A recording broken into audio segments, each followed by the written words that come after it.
नमस्कार दोस्तों, पे न्यूज़ में आप सभी का स्वागत है। आज दुनिया भर में कोरोना वायरस की उत्पत्ति को लेकर कई तरह की धारणाएं फैली हुई हैं। तो चलिए आज हम उसी से संबंधित कुछ तथ्यों को आपके साथ शेयर करते हैं। कोरोना वायरस कैसे और कहां से आया, इसे लेकर कई तरह की मान्यताएं हैं। कुछ का दावा है कि ये वायरस जानवरों से इंसानों में पहुंचा, लेकिन किस जानवर से, इसे लेकर अब भी कोई बात पुख्ता तौर पर नहीं कही जा सकती।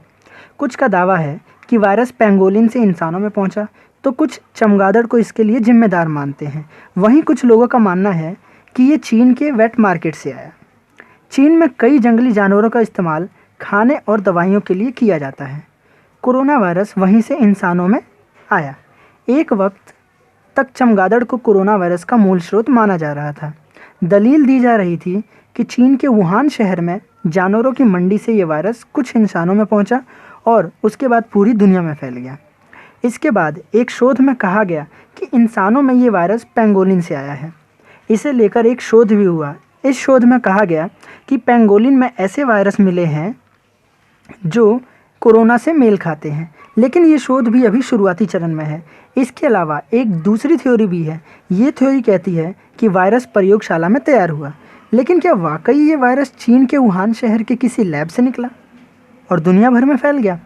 अमेरिकी गृह मंत्रालय के सूत्र बताते हैं कि दूतावास के अधिकारी चीन के वुहान शहर में स्थित एक वायरस लैब में जैव विविधता को लेकर परेशान थे।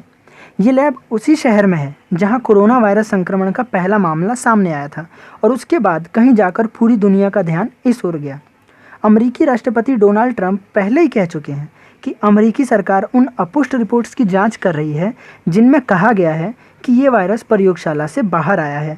अगर ऐसा कुछ है तो इस महामारी को लेकर अब तक की जो हमारी समझ है उसमें क्या कुछ नया जुड़ सकता है, ये कोई नहीं जानता। द वॉशिंगटन पोस्ट अखबार ने दूतावास के सूत्रों के आधार पर खबर दी है। अखबार ने बताया है कि साल 2018 में अमेरिकी विज्ञान राजनयिक कई बार चीनी शोध सुविधाओं के दौरे के लिए गए थे। अधिकारियों ने लैब में अपर्याप्त सुरक्षा के बारे में अमेरिका को चेतावनी भी दी थी। द वॉशिंगटन पोस्ट अखबार में छपे इस कॉलम के मुताबिक दौरे पर गए अधिकारियों ने वुहान इंस्टीट्यूट ऑफ वायरोलॉजी में सुरक्षा और दूसरी कमियों को लेकर चिंता भी जाहिर की थी। उन्होंने मदद की भी मांग की थी। ये भी दावा किया जा रहा है कि राजनयिकों ने चमगादड़ के कोरोना वायरस पर लैब के रिसर्च को लेकर भी चिंता जाहिर की थी। ये सार्स जैसी किसी नई महामारी का कारण हो सकता है। सूत्रों के इन दावों ने अमेरिकी सरकार की चर्चाओं को और हवा देने का काम किया। इसके साथ ही फॉक्स न्यूज़ ने भी हाल के दिनों में लैब थ्योरी को लेकर एक रिपोर्ट जारी की थी। कोरोना वायरस के बारे में पहली बार बीते साल दिसंबर में पता चला था। इसके शुरुआती मामले चीन के वुहान शहर के वेट मार्केट से जुड़े हुए थे, लेकिन यहाँ ये स्पष्ट कर देना जरूरी है कि बड़े पैमाने पर ऑनलाइन अटकलों के अलावा किसी तरह की कोई पुख्ता सबूत नहीं है कि सॉर्स कोविडो वायरस लैब से हुई गलती की देन है। जिन प्रयोगशालाओं में वायरस और बैक्टीरिया के बारे में शोध और प्रयोग किए जाते हैं, वहाँ BSL स्टैंडर्ड सिस्टम का पालन किया जाता है। BSL यानी बायोसेफ्टी लेवल। इसके 4 स्तर हैं जो अध्ययन किए जा रहे जैविक एजेंट के प्रकार और उन्हें अलग करने के लिए अपनाई जा रही सावधानियों पर निर्भर करता है। बायोसेफ्टी लेवल 1 सबसे निम्न है और इसका इस्तेमाल जैविक एजेंट्स के अध्ययन के लिए जानी मानी प्रयोगशालाओं द्वारा किया जाता है, जो इंसानों के लिए कोई खतरा पैदा नहीं करती। जैसे जैसे लेवल बढ़ता है, सावधानी भी बढ़ती है। मसलन अगर आप बायोसेफ्टी लेवल 4 पर हैं तो सबसे अधिक सावधानी की ज़रूरत होती है। ये सबसे हाई लेवल है।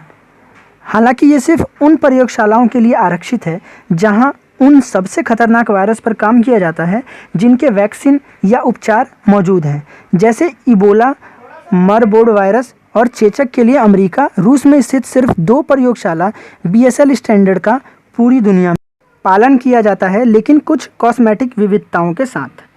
किंग्स कॉलेज लंदन की एक बायोसिक्योरिटी विशेषज्ञ डॉक्टर फिलिप पालोंजी बोस का कहना है कि अगर रूस का उदाहरण लिया जाए तो उन्होंने अपने उच्चतम नियंत्रित प्रयोगशाला को एक और निम्नतम को 4 के तौर पर लेवल किया है। ऐसे में ये मानक के बिल्कुल विपरीत है, लेकिन मूल प्रक्रिया और ढांचे की अवधारणा समान है।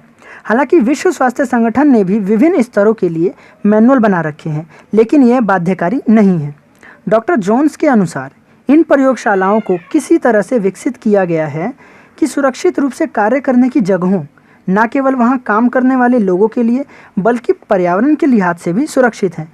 लेकिन वो आगे कहती हैं, अगर आप अंतर्राष्ट्रीय भागीदारों के साथ किसी परियोजना पर काम करना चाहते हैं तो उनकी मांग होती है कि प्रयोगशालाएं कुछ तय मानकों पर खरी उतरी हों, या फिर अगर आपके पास बाजार में बेचने के लिए कोई उत्पाद है या आपकी ओर से कोई सेवा प्रदान की जा रही है, मसलन टेस्ट या कोई दूसरी सेवा, तो आपको अंतर्राष्ट्रीय मानकों पर खरा उतरना है।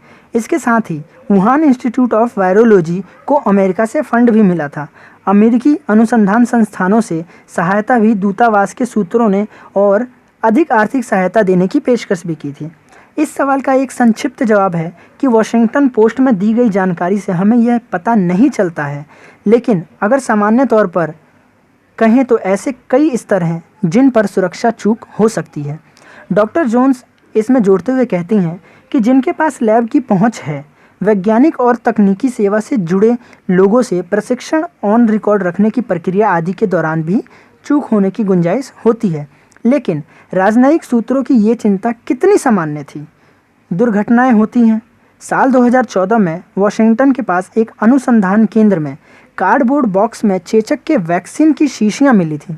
इसके साथ ही एक साल 2015 में अमेरिकी सेना ने भूलवश देश की 9 प्रयोगशालाओं और दक्षिण कोरिया में एक सैन्य अड्डे को मृत बीडीओ के बजाय लाइट एंथ्रेक्स के नमूने भेज दिए थे।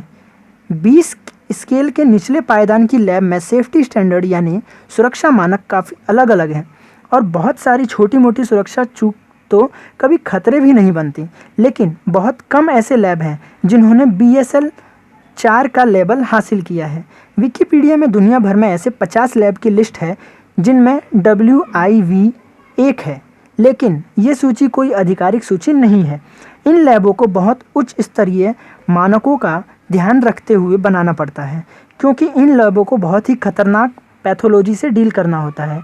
इसके नतीजे में उनका सेफ्टी रिकॉर्ड आमतौर पर अच्छा होता है, लेकिन इनमें से किसी में भी उनकी प्रक्रिया पर अगर कोई चिंता जताई जाती है तो ये बहुत ही महत्वपूर्ण होता है। जनवरी में एक ऑनलाइन थ्योरी बहुत प्रचलित हुई। इस थ्योरी में कहा गया कि वायरस किसी लैब में बायो वेपन के रूप में तैयार किया जा सकता है। हालांकि वैज्ञानिक शुरू से ही इस थ्योरी को नकारते रहे हैं। ज़्यादातर वैज्ञानिक और अभी तक हुए अध्ययन से इस बात के संकेत मिल रहे हैं कि कोरोना वायरस मुख्य तौर पर जानवरों से ही इंसानों में आया है। उनमें भी इसलिए चमगादड़ को लेकर ज़्यादा शंकाएं हैं कि वायरस का मूल स्रोत चमगादड़ ही हो सकता है। हालांकि वायरस को मौलिक वैज्ञानिक अनुसंधान के उद्देश्यों के लिए भी तैयार किया जा सकता है। उदाहरण के लिए कोई वायरस भविष्य में कैसे न्यूट्रिएंट होगा, यह जानने के लिए भी ऐसा किया जा सकता है। लेकिन मार्च में प्रकाशित एक अमेरिकी अध्ययन में इस तरह का कोई भी संकेत नहीं पाया गया है। स्क्रिप्स रिसर्च के सहलेखक क्रिस्टियन एंडरसन कहते हैं कि कोरोना वायरस का जो ज्ञात जीनोम डेटा मौजूद है, उससे तुलना करने के बाद हम यह स्पष्ट तौर पर कह सकते हैं कि SARS-CoV-2 पूरी तरह से नेचुरल तरीके से जन्मा है। एक और आरोप है जो इस बात को लेकर चिंता जाहिर करता है कि यह नेचुरल वायरस गलती से प्रयोगशाला से बाहर आ गया। संक्रामक रोगों पर शोध करने वाले कम से कम 2 शोध संस्थानों में वुहान सीफूड मार्केट की निकटता ने इस आशंका को और हवा दी। WII ने चमगादड़ों के कोरोना वायरस पर शोध किया था। ये पूरी तरह से वैध था और यहाँ हुआ शोध कई अंतर्राष्ट्रीय पत्रिकाओं में भी प्रकाशित हुआ था। डॉक्टर जोन्स का कहना है कि वायरस कहाँ से आया, ये बात अभी बता पाना थोड़ा मुश्किल है, लेकिन इसे लेकर कई तरह के विचार हैं। मौजूदा समय में इस बात से कोई पुख्ता सबूत नहीं है कि SARS-CoV-2 वुहान में स्थित किसी शोध संस्थान से आया है। गुरुवार को चीन के विदेश मंत्रालय के प्रवक्ता झाओ लियान ने इस मसले पर एक न्यूज़ कॉन्फ्रेंस में भी जवाब दिया। उन्होंने पत्रकारों से कहा कि विश्व स्वास्थ्य संगठन के अधिकारियों ने कई बार ये कहा है कि इस बात के कोई सबूत नहीं है कि कोई डायबिटीज़ या SARS-CoV-2 प्रयोगशाला में तैयार किया गया है। अमेरिकी राष्ट्रपति डोनाल्ड ट्रंप पर और उनके प्रशासन पर कोरोना वायरस संक्रमण को रोकने के लिए उठाए गए कदमों को लेकर लगातार सवाल उठ रहे हैं। इसी बीच एक सवाल के जवाब में राष्ट्रपति डोनाल्ड ट्रंप ने कहा कि अमेरिकी सरकार लैब थ्योरी की जांच कर रही है। हालांकि इस वायरस के शुरू होने के साथ ही चीन पर आरोप लगते रहे हैं कि उन्होंने कोरोना वायरस संक्रमण के शुरुआती चरण में पारदर्शिता नहीं रखी। अमेरिका के विदेश मंत्री माइक पॉम्पियो भी कह चुके हैं कि चीन को पारदर्शी तरीके से सामने आने की ज़रूरत है। एक और जहां अमेरिका और चीन के बीच जुबानी जंग जारी है, वहीं वैज्ञानिक इसके मूल कारण का पता लगाने की कोशिश कर रहे हैं। जैसे ही हमें किसी बात के स्पष्ट होने की खबर मिलेगी तो हम आपको ज़रूर बताएंगे। तब तक के लिए बने रहिए पे न्यूज़ के साथ। घर पर रहिए, सुरक्षित रहिए। धन्यवाद।